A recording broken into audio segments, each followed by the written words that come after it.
جب والدین دوسرے بچوں کو چھوڑ دیتے ہیں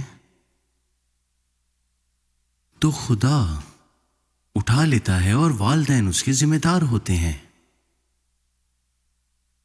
جو ان کا پسندیدہ بیٹا یا بیٹی ہے یہ ان کا مسئلہ ہے. خدا باقیوں کا خیال رکھے گا. کیا آپ لوگ میری بات سمجھ رہے ہیں؟ جب والدین چھوڑ دیتے ہیں تو خدا ان کو اٹھا لیتا ہے اور اس چیز کے ذمہ دار صرف اور صرف والدین ہوں گے. اور یہ خدا کا وعدہ ہے کہ وہ ان کا خیال رکھے گا. میں سنجیدہ ہوں. میں کسی خاندان کے بارے میں نہیں جانتا. میری امید ہے کہ یہاں کسی کے پسندیدہ بچے نہیں ہیں، لیکن میں کسی ایسے خاندان کے بارے میں نہیں جانتا جہاں ایسا نہیں ہوا ہو. وہ خاندان جنہیں میں جانتا ہوں سب کے لیے واضح ہے کہ کوئی ایسا پسندیدہ ہے جیسے وہ بڑا ہوا اس پر خدا کا فضل نہیں تھا. یہ افسوسناک ہے. ایسا نہ ہونے دیں. خدا سے دعا کریں کہ وہ آپ کا دل صاف کرے اور آپ کو آپ کے تمام بچوں کے لیے ایک جیسا پیار دے. آمین. لیکن یہ صرف انسانی فطرت ہے اور ہم انسانی فطرت کے مطابق زندگی نہیں گزارنا چاہتے. لیکن ظاہر ہے یوسف کے پاس یہ خواب کی امید تھی کہ اس کا پہلوٹا مسیحا ہوگا. ہر کوئی اسے جانے گا کہ یہ میرا پہلوٹا بیٹا ہے. یسوع ہر روز آتا ہے اور وہ وہی ہے جسے ہر کوئی میرا پہلوٹا تسلیم کرتا ہے اور میرا اس کے ساتھ پیدائش کا کوئی رشتہ نہیں. اس نے قربان گاہ پر سب کچھ رکھ دیا. خدا کے ساتھ اس کی وابستگی قیمتی اور شاندار قابل قبول تھی. اور اندازہ لگائیں اگر ہم اس کے لیے اپنی جان کھو دیتے ہیں تو ہم اسے بچا لیتے ہیں. صحیح. تمام چیزوں سے بڑھ کر یوسف مسیحا کا باپ ہے. گود لے کر شاید اسے اس بات کا احساس نہ تھا، لیکن وہ بادشاہوں کے بادشاہ کا زمینی باپ ہے. اس نے اپنی زندگی کو قربان گاہ پر رکھ دیا. اس نے اسے اپنے پاس رکھا اور اپنے آپ کو اس کا زمینی باپ تسلیم کیا. یہ یقینی ہے کہ یوسف مسیح کی وزارت سے پہلے ہی مر گیا ہو. میں ایسا اس لیے کہتا ہوں کیونکہ اس سے پہلے اس کا دوبارہ ذکر نہیں ہوا. دوسرا 2 جگہوں پر یہ کہا گیا ہے کہ مریم نے اپنا سب کچھ دل میں رکھا. یہ نہیں کہا گیا کہ یوسف اور مریم نے اپنے دل میں رکھا. یوسف بظاہر راز نہیں رکھ سکتا تھا اور وہ شاید برباد کر دیتا. اور یہ سچ ہے اگر وہ راز نہ رکھ پاتا تو وہ نجات کا پورا منصوبہ برباد کر دیتا. اور اس لیے کہ اگر وہ کوئی راز نہیں رکھ سکتا تھا تو خداوند کو اپنی وزارت شروع کرنے سے پہلے اسے ہٹانا پڑا. لیکن ایک بات یقینی ہے کہ یوسف کا ابتدائی دنوں سے 12 سال کے بعد سے کوئی ذکر نہیں ہے.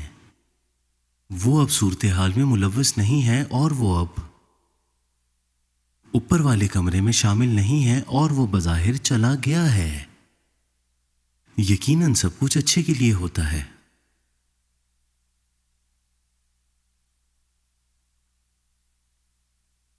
کیا آپ کو نہیں لگتا کہ سب کچھ اچھے کے لیے ہوتا ہے؟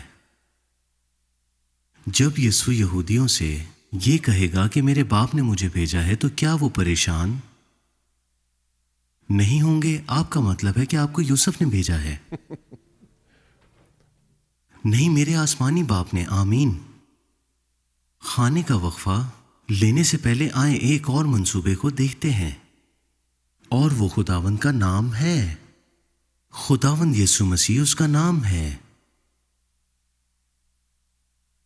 خاص طور پر امریکہ کے چرچ میں ایک مضبوط تحریک ہے کہ جہاں یسوع مسیح متی کی انجیل 28واں باب اس کی 19ویں آیت میں کہتا ہے